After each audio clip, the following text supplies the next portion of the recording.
Bismillahirrahmanirrahim. Assalamualaikum warahmatullahi wabarakatuh.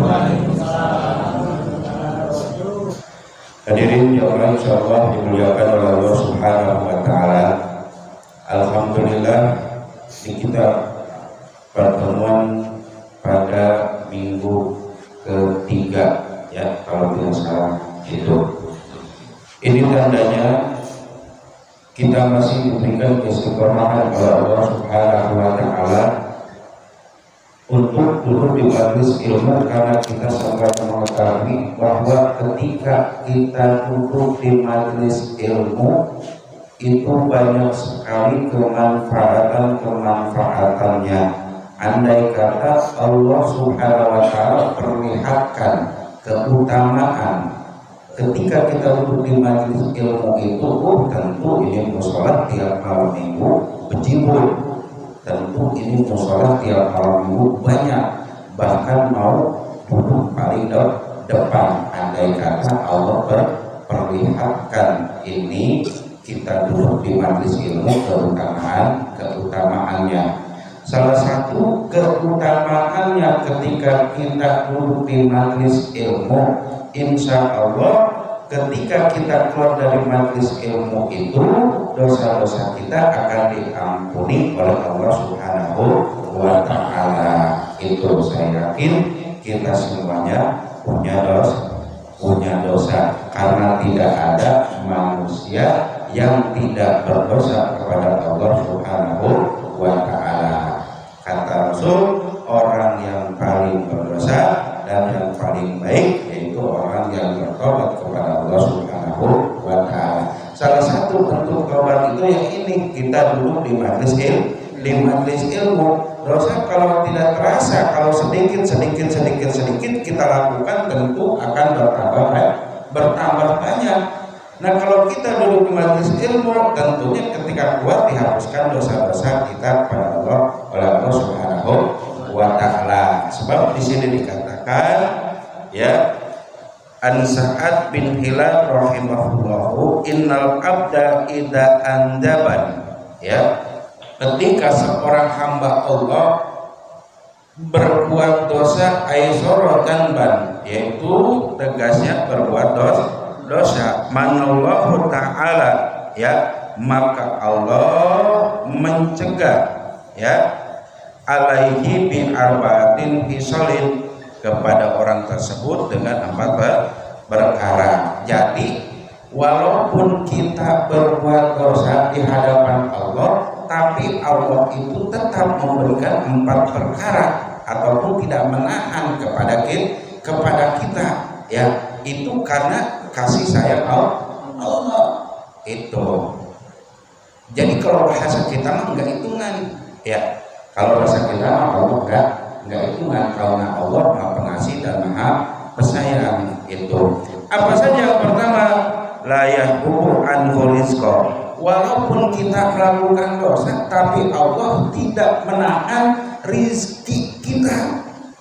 Allah tetap berikan rizki kita, baik rizki materi, baik rizki kesehatan, dan rizki yang lainnya itu.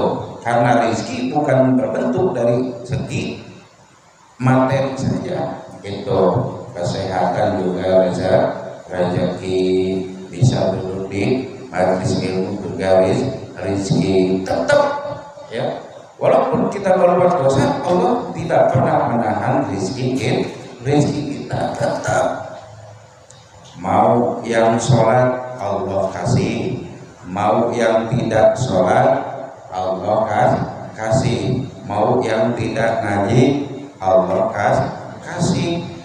Tidak hitungan. Coba kalau kita hitungan, kira-kira hitungan gitu. Asyik teman-teman diberi channel bukan itu iya. Kalau kita, tapi Allah Maha Pengasih dan Maha Penyayang, tetap Allah kasih, cuman ada bedanya, ya.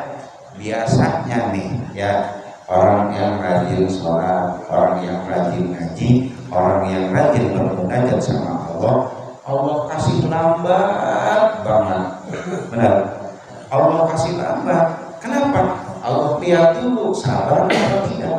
Itu Tapi sebaliknya orang yang nggak pernah sholat, nggak pernah ngaji, nggak pernah munajat, ibadah, apa, Allah kasih cepat. Itu tujuannya apa? Ya harus tahu. Ya kalau bahasa kita mah sempurna apa? Gitu. Sempurna apa? Sempurna apa naon gitu kan. Kalau bahasa orang mah dibere-bere, cuman hati bendu kamu cek orang mah itu dikasih terus tapi dibendu. Alhamdulillah dari itu ya. Oleh karenanya walaupun kita selalu berbuat dosa, nggak kerasa kalau dosa mah ya nggak kerasa. Itu dosa mata, dosa mulut, dosa hidung, dosa telinga dan lain sebagainya. Intinya kita harus mengakui kita orang yang penuh berdosa di hadapan Allah. Itu ya usaha bahwa sering melakukan maksiat, berbagai istighfar ke Allah. Itu yang pertama. Allah tetap kasih rezeki.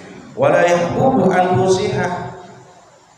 Allah tidak tahan kesehatan buat orang yang selalu berbuat dosa. Andai kata yang dosa aja Allah kasih penyakit, tidak adil. Itu. Jadi yang berbuat dosa pun tetap Allah kasih kesehatan, bahkan lebih gagah ketimbang yang sering melakukan ibadah. Benar nggak? Itu lebih nggak Allah tahan, Allah kasih kesehatan. Itu ya. Cuma di dalam kesehatan itu dimanfaatkan atau tidak. Ketika dikasih sehat, badan kuat, ibadah enggak. Nah, nikmat sehat akan terasa ketika sudah terjatuh sakit. Ujung-ujungnya penyesalan. Kamari banyak gagal kieu pengantu sholat tarawih itu ujungnya kamari mah kunaon tiap malam minggu ngaji ayeuna geus kieu ujung-ujungnya penyesalan. Makanya walaupun orang yang sering berdosa tetap Allah kasih kesehatan. Itu ya. Yang ketiga, wala yujharu alaihi dzanban. Allah tutup dosa-dosa kita. Sebesar apapun Allah tutup dosa-dosa kita. Coba andai kata dosa-dosa kita Allah perlihatkan, malunya luar biasa. Benar gak? Kita dosa apa? Maksiat mata Allah lihat. Umpama nih tiap kali kita ngelakuin dosa Allah kasih tanda hitam di mata satu, maksiat mata. Sekali kita lakukan maksiat mata Allah kasih tanda hitam satu, itu sekali. Kalau 2 kali 2 tanda, 3 kali 3 tanda, keseringan hitam semua. Benar. Allah mau ngasih, makanya sebesar apapun dosa kita tidak Allah perlihatkan, hanya Allah yang tahu. Allah tunggu sampai kapan kita akan bertobat kepada Allah begitu. Terus Allah tunggu. Ya. Pokoknya Allah tidak akan memperlihatkan dosa kita itu. Yang terakhir, wala yu'aqibuhu ajilan. Allah tidak menyiksa kita di dunia, ataupun Allah tidak mempercepat penyiksaan kita di dunia walaupun kita sering melakukan dosa itu. Makanya Allah tunggu usia 60 tahun. Usia 60 tahun ini kan tobat kene bae tobat entah. Padahal Allah tuh tunggu itu ya. Kayak isukan akhirnya isukan innallaha yaqbalu taubatan abdi malam yuqir. Allah terima taubat hamba sebelum napas ada di tenggorokan. Kita mah enak ya.